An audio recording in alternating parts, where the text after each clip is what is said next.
community. Access to all of our courses here. So let's go ahead and get started. Start the webinar. Let me see who's hopping in. Welcome, welcome. What's going on? Yeah, so definitely check out WiFiFlips.com University, WiFiFlips.com/university to get access to all the goods. I also made a post about it, so you can take a look at it. We have access to all of our courses, our monthly workshops, real deal workshops, like real deals, breaking down, and essentially holding nothing back here.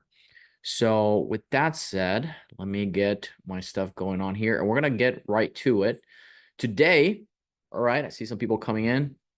So today is all about the equity protection program. Now, I will tell you that this strategy accounts for more than 50% of our revenue and has doubled our profitability in the last 12 months. And, you know, some people call it Novations, some people call it retail buyer program. I originally learned this from one of my mentors. Shout out to Corey Boatwright and his program. And then I tweaked it a little bit. And so I'm just going to be sharing with you what we're doing in our program and how we pitch it, how it can get,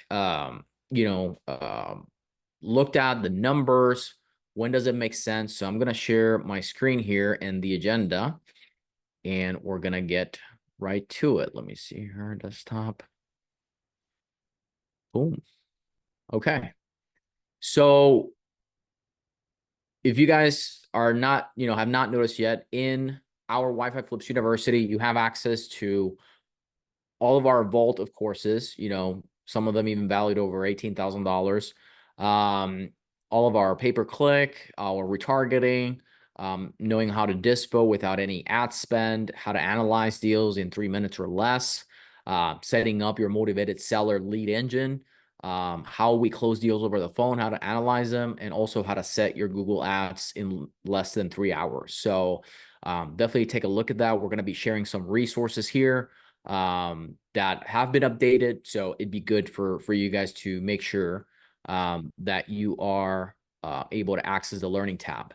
So with that said, what is the agenda for today? So we're going to be breaking down how we did El Parque deal. This was a property in El Paso, Texas. I've never been to El Paso, done many deals over there. And as you can see from the pictures, the deal itself, it's a beautiful, beautiful, beautiful house. I mean, we're talking like a really nice house, maybe not as updated as, we would like, but this is a beautiful house that what happens is in higher price points, if you're in a higher price market, it's really hard to get this down to like the 65 cents on the dollar, 60 cents on the dollar. But there's sellers that do want to sell as is. They have a timeline. They have a reason why they need to sell by a certain time, and they don't want to upfront the funds for this. And so that's why it's important for you guys to understand this process here, especially with kind of higher end homes, above medium price homes. Okay. So, with this deal right here, I'm going to break down. Here's kind of like the agenda here. So we're going to talk about when to pivot the conversation to equity protection program. One of the hints is that the person is owning a house that's above median sales price. Also, that they're not in a super rush and they're just not coming down to your low cash offer type of number. Okay. The other topic that we're going to talk about today is how to pivot to equity protection and pitch it. We're going to get into detail. I got everything set up here, and no worries. This is being recorded and it's going to be uploaded in the WiFiFlips University Members Area. Okay. So I'd like to know, for you guys that are attending, let me know what questions you guys have, and I'll be happy to answer them. We're going to get to them. You can raise your little question hand right here. Let's see. So we'll go through a topic here and then kind of go step by step and answer any questions. So let's make it interactive. Happy to answer the questions as they come in for sure. All right. And hopefully you guys are not too shy of the camera so we can, discuss about it. So here's what we're going to break down. right?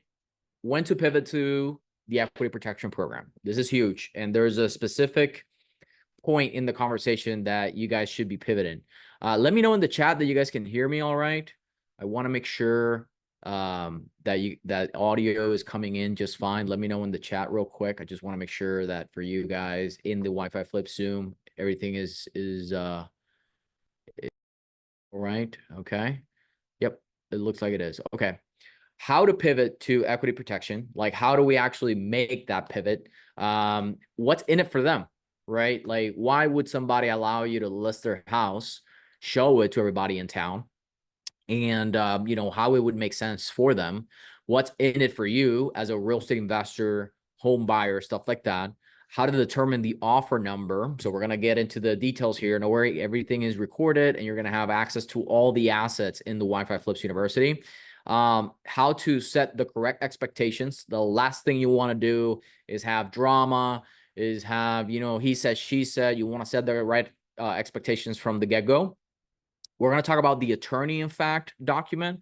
This allows you to sign listing docs on behalf of the owner of record, and it allows you to list on the MLS most of the time.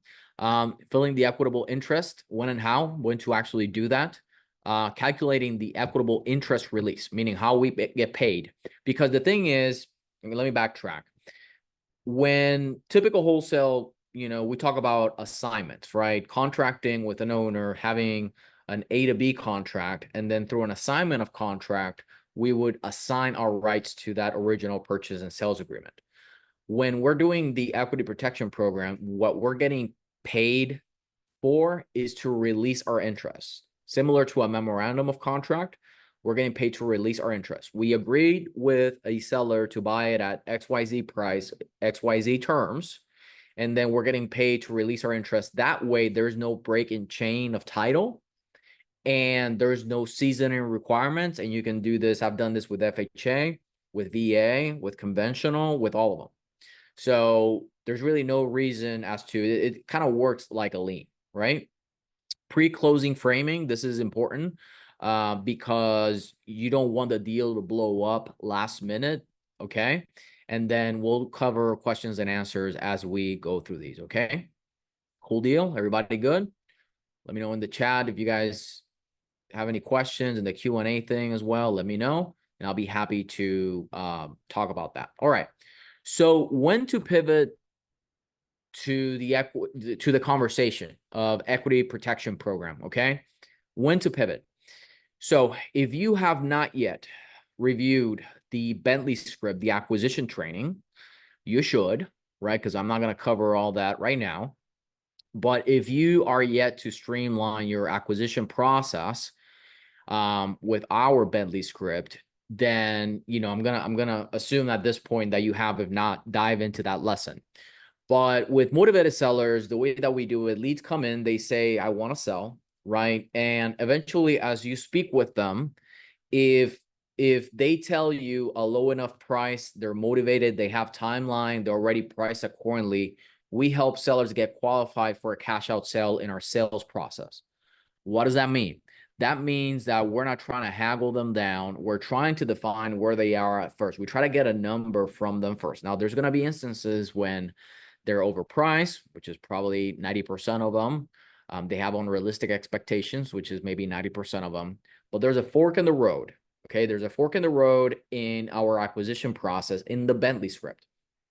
And you determine whether this is a laydown deal or a non-laydown deal. So a laydown deal will be a deal that is already priced right. They have a real reason to sell in a certain timeline. They don't want to deal with the house, and they're giving you already a number that's below your fixer-upper comps, right? And so your job there is to do the hesitant close, okay? Now, when you are dealing with a non-laydown, this is our wackos. These are the people that maybe their numbers are off. Your next phase in the acquisition sales process is supposed to be, okay, let me visit with you the market data so you can make an informed decision. You pull up low comps if there's low comps. If there's no low comps, You need to start talking about net numbers, what they would net. What if you actually did the work? What if you actually did the repairs? What if you actually, spend the money to get this into showroom condition? Okay. So at that point, you're negotiating with a non-laydown lead. They're not necessarily priced already for you to go ahead and, get this property under contract at the lowest price possible. So at that point, the fork on the road, as you continue the conversation, this is when you enter the equity protection program, when essentially they're not caving in, even though you share low comps. And this is more common with higher end homes because they have a bigger spread. And so a 20% discount on a $100,000 house is 20 grand. 20% discount on a $500,000 house is, 100 grand, right? And hopefully my math was right. So what do you do, right? What do you do at that point? Okay. So here is when you transition. So when to pivot. So we just discussed when to pivot. You don't want to jump to the equity protection offer like right off the bat. You don't. It has to be a struggle. It's probably not going to be on the first phone call. You have to have gone through the low anchor price, discussed lower comps, discussed net to seller, right? And here's how to pivot. So we discussed when to pivot, right? After you've done the negotiating as low as possible. And now we're going to discuss how to pivot, okay? How to pivot. So here's the speech, right? So you say, I apologize, Mr. or Mrs. Seller, but let me ask you a question. This is not really offered to everyone, but now that you know and understand that the net to seller numbers that we discussed are about this range, what if I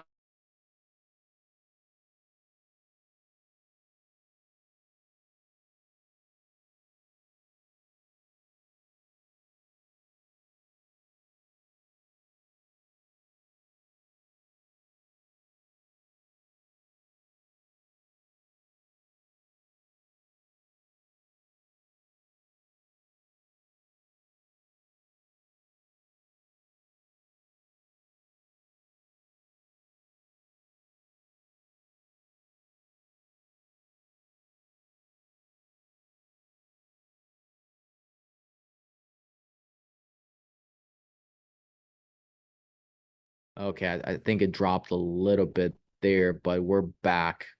Apologize for that. Okay, so let me share my screen again. Oh, that's what you get when you're in Puerto Rico. Bad internet. Okay, sorry about that. So let me know that you guys can see this. We're now in the transition phase. Okay, we're in the transition phase. So let me see here. Okay, I'm gonna share my screen. Okay. All right. So hopefully that got recorded. Hopefully you guys got it. If not, I'll upload the gap there. So where I was at, how to pivot to equity protection and pitch it. So you want to say, what if I told you there's maybe a program you want to pitch it with exclusivity. You just don't want to like, you want to make sure like, hey, this is like a special program. It's not really for everybody because it's really not. Okay. And not everybody fits the bill. So what if I told you that there's maybe a program that allows you to get more than a lowball cash offer without having to fix or update the home? Pretty close to what we projected you may net if you had listed and making repairs. Keep the wording straight, just like I'm saying here, and just like I'm gonna, upload on the WiFiFlips University. Would you be against discussing our equity protection program? What is the number one concern that sellers have when working with a cash buyer? Let me know in the comments, guys. What is the number one concern that sellers have when working with a cash buyer? Let me know in the chat. Yep. They are afraid of being taken advantage of, right? So, what the way that we word it is equity protection, because the fact is that our number is going to be higher than a low ball cash offer. Okay. Now they respond, you say, okay, it's simple. You would not believe the amount of houses that simply sit on the market and never sell because of repairs or finishes not being addressed for the buyers on time. Simple things like buyers do not like the paint color. They don't like the carpet. They don't like the tile. They don't like the kitchen cabinets. These are simple fixes, but still need to be budgeted. That is where we come in. Our equity protection program allows you to get a higher number for your houses by working with our retail buyer and agents along with their lender to define their finishes selections and scope of work. It does not usually take 90 days. Okay. I mean, it does usually take 90 days to close, more or less, because there is a lender involved. But this means that you do not have to take the risk of investing into the house or having to take a low ball offer. We make our money from the buyer, not you. Does that make sense? So we're trying to help them understand, like, listen, you can talk with 10 wholesale people. They're probably going to offer you this amount. You can inspect the house, make the repairs, make the finishes, and get your dream number, or what is a number that would make sense, which essentially what we're gearing to right now. What you close to what you, I say close because we can't really guarantee, we sign a contract for a number, but we say, okay, close to what you would net otherwise, because we don't really know what they would have netted otherwise. We're having a conversation of what's a realistic projection, right? And so we say, okay, so our equity protection program allows you to get a higher number. It does usually take 90 days, more or less, because there's a lender involved. We make our money from the buyers, not you. And we help remove the concerns of the right paint color.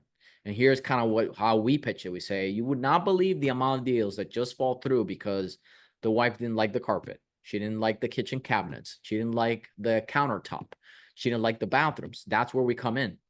So we work with our qualified buyers and lenders so that they can close and you do not have to do any of the heavy lifting nor make repairs or updates.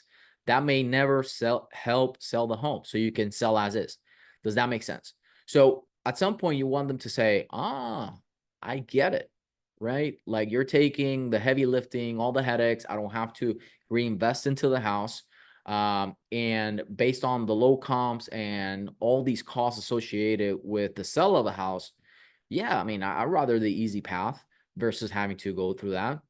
So then you say, okay, well, our goal is to help you net more than the usual lowball cash offer you have and will be receiving without the risk and the hassle. It's just not as fast, but you're not in a rush to sell, are you? Is it worth waiting 16 to 90 days to get an additional 10,000, 20,000? Okay. And then you go for the close. Okay. With that said, this section here needs to be the later. With that said, you proceed to close and get it signed. Okay. So that's how you pivot to equity protection and pitch it. Okay. Now, what's in it for them? We just discussed it. They don't have the risk of having to reinvest into the house. They don't have the risk of having to take another lowball cash offer. You at this point, if you follow the Bentley script process, you're having a net to seller conversation and you've pulled up low comps to hopefully drive the point home. Like, listen, if you want to get the most out of your house, you need to inspect it, repair it, update it. If you're not willing to do that, this may be an option. All right. So how to determine the number. So in the course material, you will see that we use our retail versus cash offer. You can, you want to make a copy. Don't ask edit rights. You want to make a copy in your Google Drive. And really the goal here is to have a conversation with them. And the key numbers being here is, what do they think the house is worth full market value after repair in HGTV condition? And what do they think the repairs are going to take? There has to be a meeting of the minds. If they are just completely off, then you need to use market data, comps to kind of help that conversation. At the end of the day, and this is kind of going to look a little bit small, but at the end of the day, you want them to focus on what they would net, right? So you say, after you discuss low comps, just like we teach in the course, after you discuss all the costs associated with selling, you get to the meeting of the minds like, okay, well, I mean, it sounds like your realistic worst case scenario, you may be able to do better than this, is that you're going to net 389, right? You want to contract the house at about that number. The lower, the better. Okay. Obviously, the lower, the better. Okay. And so at that point, that's how you determine the offer number. Why? Because we are accounting already for a lot of the costs. We're just trying to streamline, the sales process. So if you go get a house that needs updates, repairs, appraised with 3 different appraisers, you're probably going to get 3 different values because it's just an opinion of value. All right. So when you actually do it this way, you've accounted for all this work. There's enough meat in the bone here for you to make some revenue, assuming that the seller's on board. So that's how you determine your offer number. There's some gray area, there's some leeway. The more you steer away from this, then the tighter it's going to be. Okay. And you want to kind of account for what you think it's going to sell. And again, that comes down to practice and reviewing kind of what the sold comps are and your market knowledge. Okay. Now, with that said, you want to set the right expectations.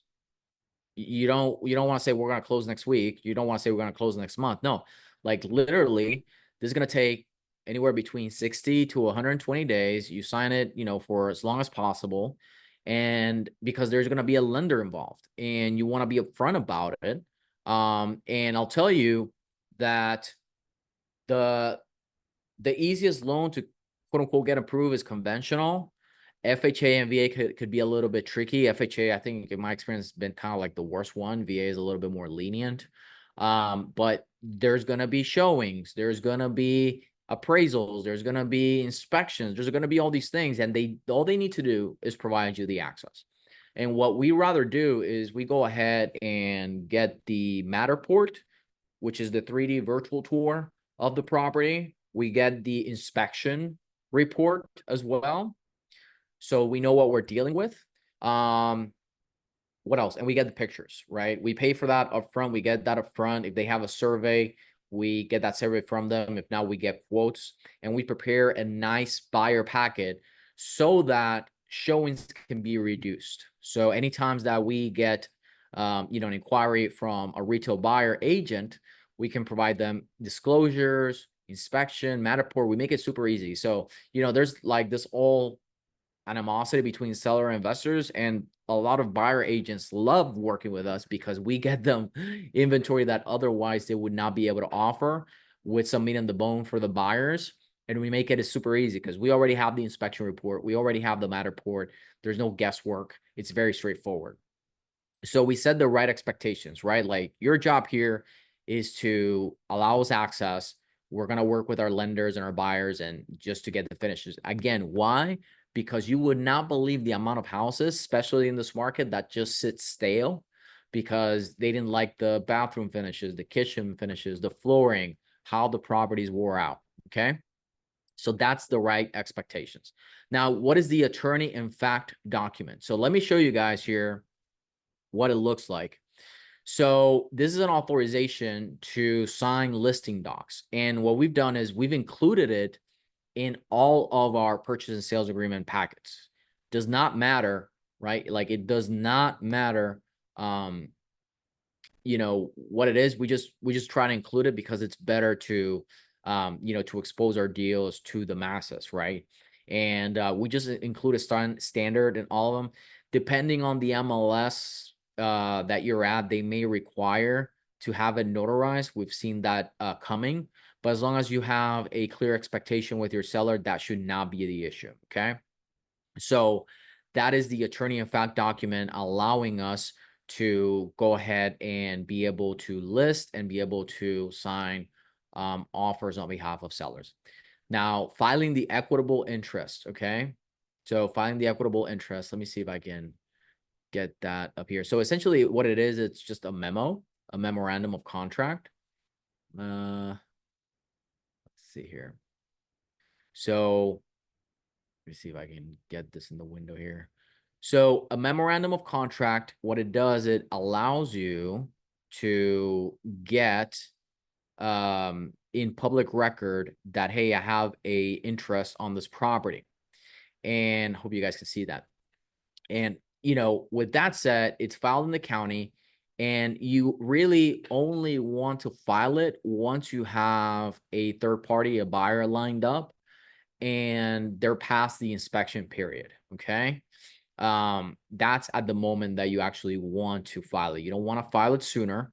You want to file it when you have a buyer, ideally when it's past the inspection period phase, because if not, it can create a lot of issues if it falls through, all that stuff.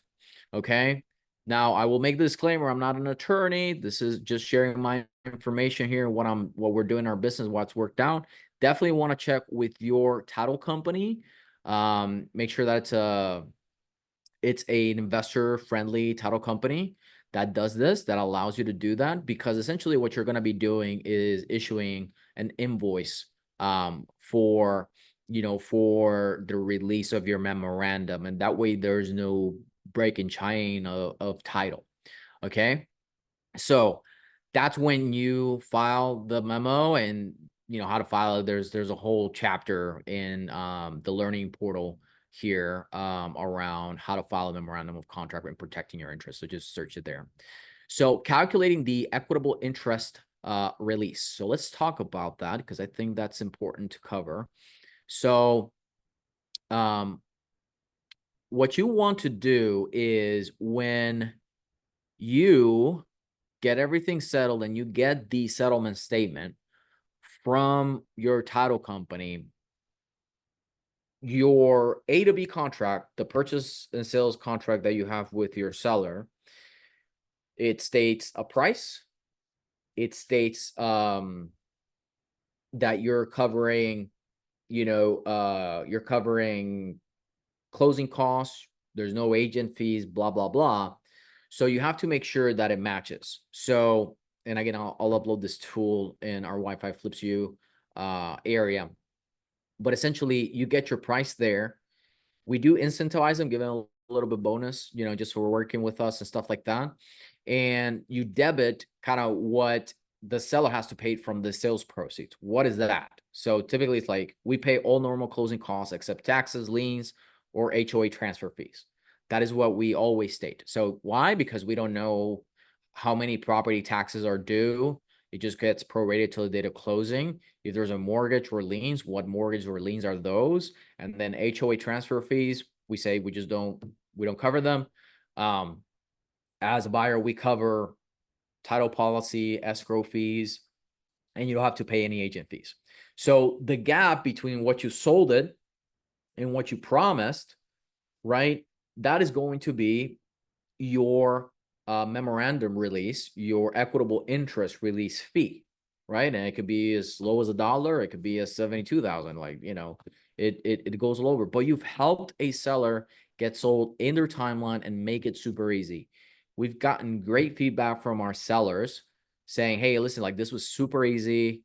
I didn't have the headache of having to update or deal with lowball cash offers, or do 1,000 showings. No, because we already did the inspections. We did the matter report. We made it super easy, and we really heavily pre-qualified, our buyers and our buyers agents before even, allowing access. And so the idea is to work together and make it easy, right? In our world as investors, we get a lot of inquiries that are overpriced, but people want the convenience.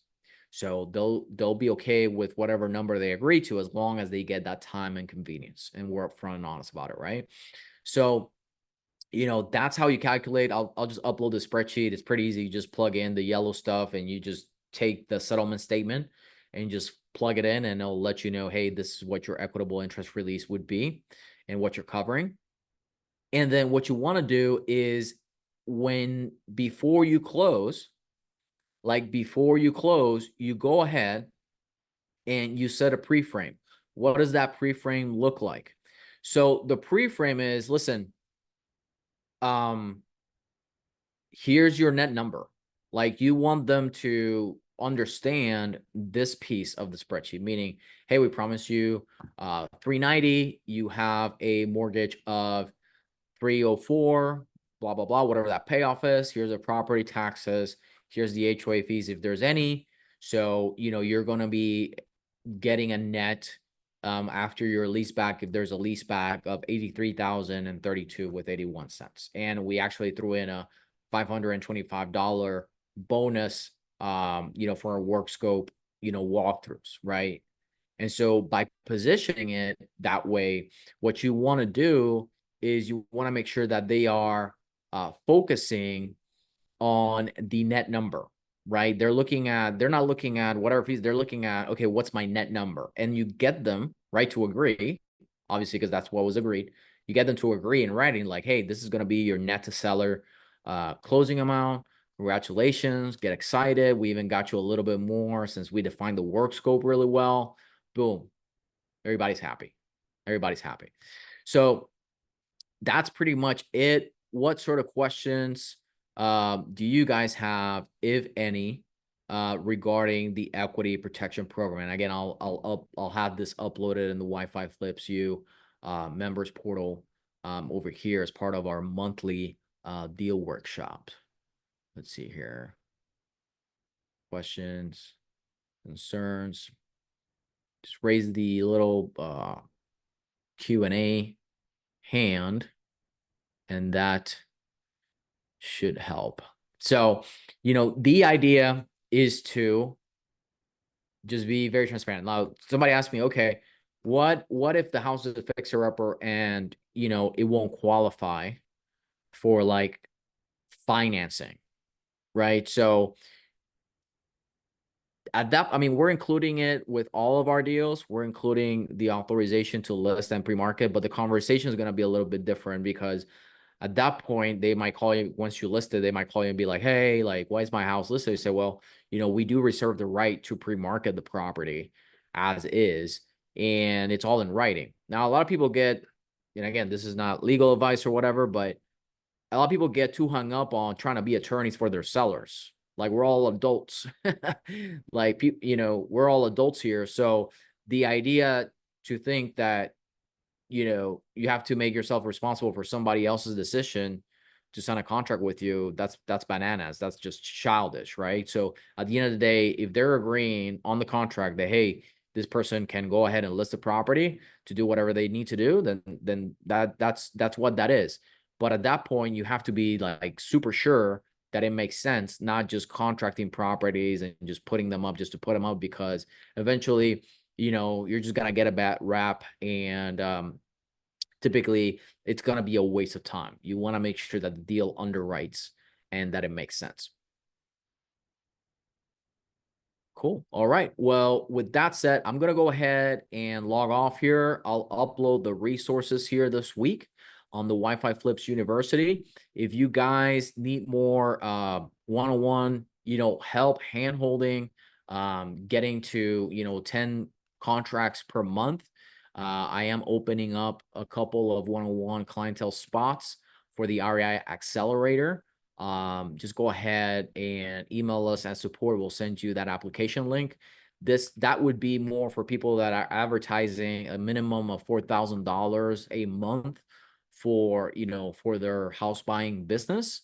That's like one of the prerequisites. So if you're at that stage where you're doing 1 to 3 deals and haven't really been able to work yourself out of the business, then the REI Accelerator may be a good program or a good fit for you, so that you can actually scale to 10 plus contracts a month. And so obviously the key prerequisite is to be able to advertise 4,000 a month so that we can really help you scale, and have deal flow and hire coordinators, hire closers, and kind of work yourself out of the business.